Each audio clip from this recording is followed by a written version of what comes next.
Who is Damaris? Look at these carefully chosen images.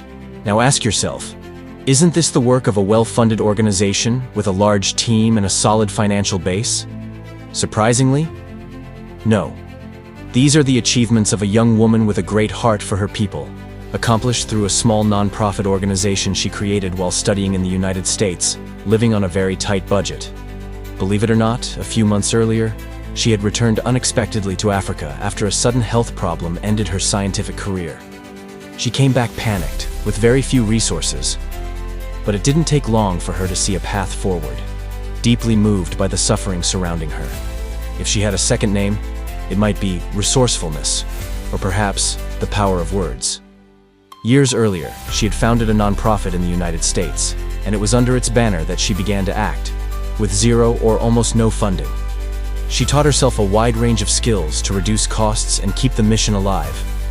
This is how she managed to negotiate partnerships without any money exchanged, with companies in the United States, Canada, and the United Kingdom, including donations of products and image rights.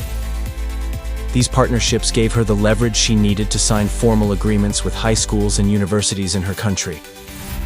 Although trained as a scientist, she taught herself to build websites, among other things, and became highly active online, creating a platform ranked in the top 1% globally on Alexa, reaching and helping students all over Africa, until it was destroyed by a cyber attack. In the schools where she signed agreements, she built an American language center from scratch. She organized workshops for students and parents. The rooms were full. School principals would often ask, "How did you get the parents to come?" When we hold a meeting, 3 show up and 2 leave. Let's just say she is a small woman full of dynamite who deeply loves what she does. On a personal level, she is a woman of faith, living a consecrated life. The Bible says God likes to use the weak to act in the world, and she believes that is exactly what is happening here. Everything she has achieved, she did without a permanent team. She only hired staff occasionally when she secured a contract. Eventually, she had to pause because of pressure and misunderstandings. Having come back from the United States, many people expected under-the-table practices and could not believe she managed all this with so few means. So she stepped back. For the past few months, she has focused all her energy on creating 2 powerful prototypes. But this time, she wants to launch them as for-profit initiatives with the same support systems that startups benefit from, to give them a real chance to grow and succeed.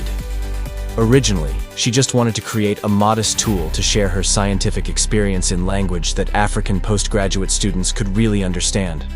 A way to use technology to talk to them as if around a fire, with warmth, humor, real-life context, and familiar cultural scenes. A way to awaken their ingenuity. And she succeeded.